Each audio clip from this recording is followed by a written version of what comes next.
Here with Coach Brad Stevens, and what an off-season for your basketball team. Now, every coach wants continuity. You don't have that. So how do you short-circuit the process? Yeah, I think even as you're going back and watching film, I mean, we were doing things, especially on the offensive end towards the end of last year, that started to show some real kind of corporate knowledge. Yeah. So you just have to build that as fast as you can. I think that making it as simple as possible early is going to be important, not overdoing it early, especially with offensive and defensive installations, getting in what you need to get in, but at the same time recognizing there's going to be things you're going to have to do on the fly, whether it's at a shoot around, tweaking in a game, whatever the case may be, and that's part of the growth process. And in a lot of ways, I was saying this earlier, I feel like I've taken a new job. I guess I didn't move and my office didn't change, but in a lot of ways it's a brand new challenge, and we're looking forward to the challenges ahead. How did that change your off-season approach where you look at a ton of film and you try to find patterns and you try to find things that your team's good at? Or you change what film you're watching right away, right? I mean, you got to the good news is that I've watched these guys for a long time, the guys that are coming from other places. One of the unique things about our team right now is the fact that we've got 5 guys that have never played an NBA game.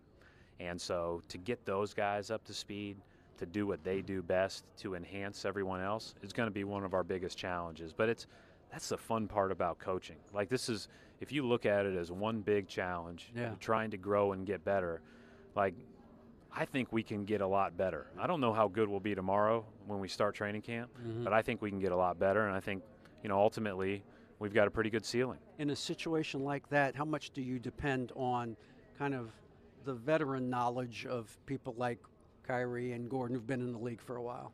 Yeah, I mean, think about that for a second. Our veterans are 25 and 27, right? Right. No, we've got 2 30-year-olds. Yeah. We've got Aaron Baines and Al Horford, and both of those guys have impacted winning in a big way. So we'll lean on all those guys. But we talk about this all the time, David, and I've kind of gone further, the longer I'm in it, kind of further away I am from naming captains, because I think that everybody has a leadership stake. Yeah. If you're 20 and you've never played a game in the NBA, you've got to bring what you do to the table the very best you can in an authentic way to provide our team with a spark.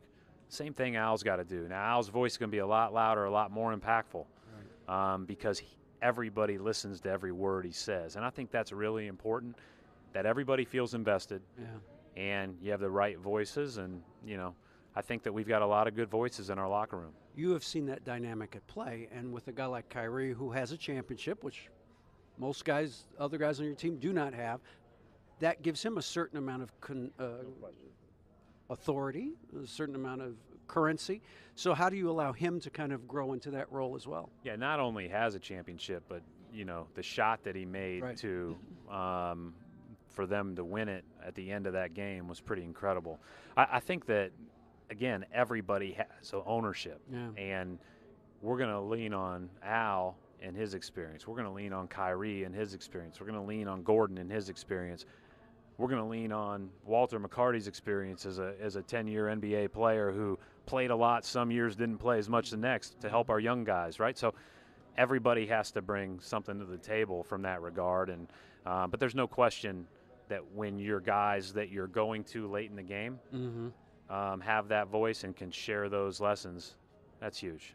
What do you anticipate your team will be good at, just based on the personnel you have?